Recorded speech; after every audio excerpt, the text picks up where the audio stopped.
Today story celeb আড্ডা। আর আজকে অপরাহ্নের আড্ডায় যে মানুষটিকে আমি আপনাদের সামনে তুলে ধরবো, তিনি এই জেনারেশনের সবচেয়ে দমদার অ্যাক্টর এবং তার অভিনয় আপনাদের মুগ্ধ করেছে। আজকের জেনারেশনের অন্যতম সেরা অভিনেতা ঋতব্রত মুখোপাধ্যায়। কেমন আছো ঋত? প্রথমেই টুডে স্টোরির সমস্ত দর্শক বন্ধুরা যারা দেখছেন আজকে, তাদেরকে নমস্কার জানাই এবং বিপ্লবদা তোমাকে নমস্কার জানাই। আমাদের টুডে স্টোরির যে টিম ক্যামেরার পিছনে রয়েছে তাদেরকে নমস্কার জানাই এবং কেমন আছি বলার আগে প্রথমেই তোমাদেরকে ধন্যবাদ জানাই, কারণ আপনাদের কনস্ট্যান্ট ভালোবাসা, কনস্ট্যান্ট সাপোর্ট না পেলে সত্যি আমরা যে কাজ করি সেটা কিন্তু আমরা করে যেতে পারছি যে সেটা হতো না আপনাদের এই ভালোবাসা না পেলে। তাই আপনাদেরকে, টুডে স্টোরিকে, সংবাদ মাধ্যমকে, তোমাদের সকলকে আমার পক্ষ থেকে কৃতজ্ঞতা জানাই। নুপুরদি, প্রীতমদা, আরও সবাই যারা যারা টুডে স্টোরি টিমের, তাদের প্রত্যেককে ধন্যবাদ জানাই। আছি ভালোই, চলছে। নতুন ছবি মুক্তি পেয়েছে, নাটকের কাজ, এবছর অনেকগুলো ছবি, সিরিজ, অডিও, নাটক সবটা মিলিয়েই চলছে, তো বেশ চলছে আর ভালোই। হেমন্তের অপরাহ্ন, অশোক বিশ্বনাথনের ছবি এবং প্রথমবার অশোক বিশ্বনাথনের সঙ্গে কাজ, কি বলবে ঋত? একটা খুব ইন্টারেস্টিং যে আমি কখনো মানে অভিনেতা হয়ে অভিনেতার চরিত্রে কাজ করিনি, প্রথমবার সেই সুযোগটা হলো। আমি যে চরিত্রে অভিনয় করছি অশোক বিশ্বনাথনের ছবি হেমন্তের অপরাহ্নতে, রাজেশ, সে একজন থিয়েটারের অভিনেতা।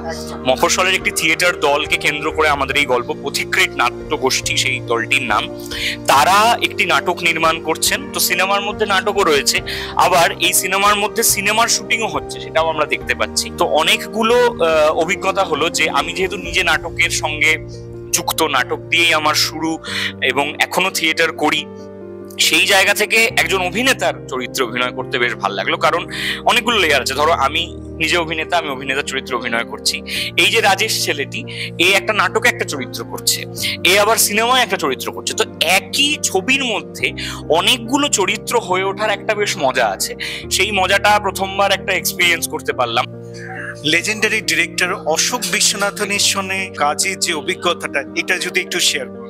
একটা দেখো, অনেকগুলো ভাগ আছে। একটা হচ্ছে যে অশোক বিশ্বনাথন এমন একজন প্রজন্মের পরিচালক যে প্রজন্ম কিন্তু রিল, মানে আমরা তো এখন ডিজিটালে শুট করি, সেই জায়গায় অশোক বিশ্বনাথন যখন কাজ করা শুরু করেন তিনি কাজ করেছেন রিল ফরম্যাটে, মানে যখন ফিল্মে ক্যানে শুট হতো, রিলে শুট হতো। অনেকগুলো মাধ্যমের বদল তিনি দেখেছেন। এক, দুই হচ্ছে তিনি যে সময় পরিচালনা করেছেন এবং এখনো করছেন, তিনি কিন্তু সবসময় সময়ের থেকে এগিয়ে থাকা কিছু ছবি করেছেন। আমরা যদি কিছু সংলাপ, কিছু প্রলাপের কথা বলি, তাহলে এমন একটা সময় 1999 সালে তিনি অনেক এগিয়ে থাকা কিছু কিছু টেকনিক ইউজ করেছেন। যেমন গৌতম চট্টোপাধ্যায় ডিরেক্টলি ক্যামেরায় তাকিয়ে আমার প্রিয় ক্যাফে বা আমার হিয়া কাপে যাই বলি না কেন গানটাকে, সেই গানটি গাইছেন। গল্পটার মধ্যে একটা আড্ডার ব্যাপার আছে, আরো অনেকগুলো এলিমেন্ট আছে সেই ছবি। ওনার প্রথম ছবি শূন্য থেকে শুরু, তিনি জাতীয় পুরস্কার পেয়েছেন।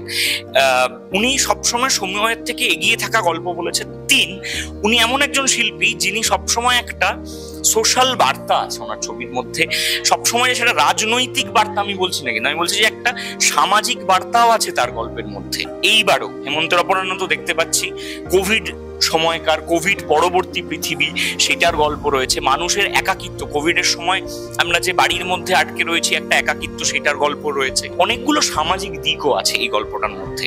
আমার কাছে এই তিনটে যে পয়েন্ট বললাম, এই তিনটে পয়েন্টের একটা যদি আমি মিশ্রণ ঘটাই, তাহলে আমার কাছে এটা অভিনেতা হিসেবে একটা শেখার এক্সপিরিয়েন্স ছিল। আমি দেখতে চেয়েছি, আমি শিখতে চেয়েছি যে এই প্রজন্মের পরিচালক, শিল্পী যারা একটা অবস্থান নিচ্ছেন সামাজিক জায়গা থেকে, ব্যক্তিগত জায়গা থেকে, সর্বোপরি আমি বলছি যে সারা পৃথিবীর, সমগ্র পৃথিবীর একটা অতিমারির সঙ্গে যোঝা, একটা যুদ্ধ চলছে, সেইটার সঙ্গে মানুষ কিভাবে রিয়াক্ট করছে, সবটা নিয়ে আমার মনে হয় সেই জায়গা থেকে আমি শিখেছি যে এই যারা নির্দেশনা দিচ্ছেন, এত বছর ধরে কাজ করছেন, তারা কিভাবে কাজ করেন, ইন্টারঅ্যাক্ট করেন অভিনেতাদের সাথে। এবং last but not the least, Ashok Viswanathan কিন্তু একজন সিনেমার শিক্ষক, প্রফেসর।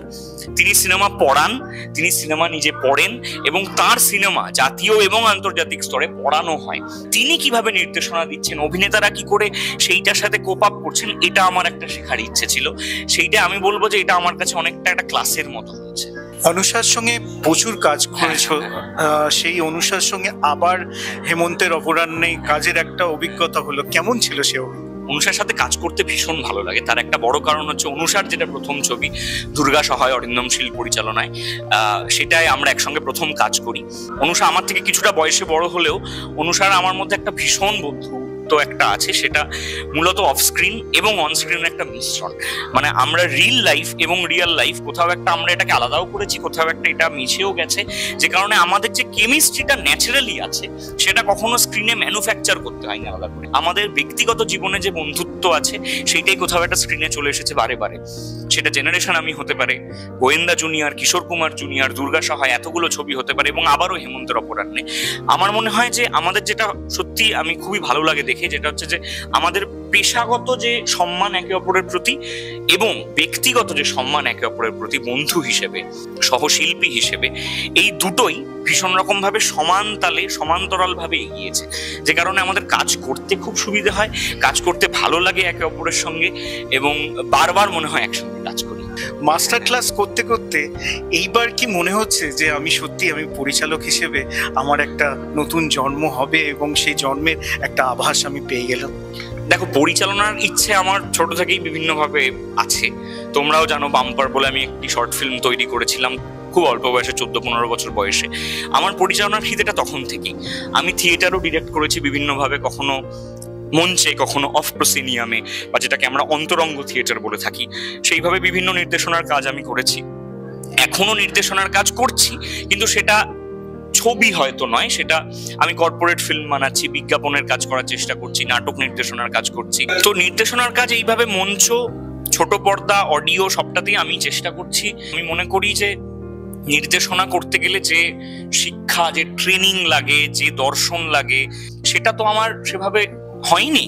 আমি চেষ্টা করি আমার একটা ভালো লাগার জায়গা থেকে, এবং সে চেষ্টা করব, কিন্তু মূলত আমার অভিনয়ের কাজের প্রতি ঝোঁক, ইচ্ছে, খিদে অনেক বেশি।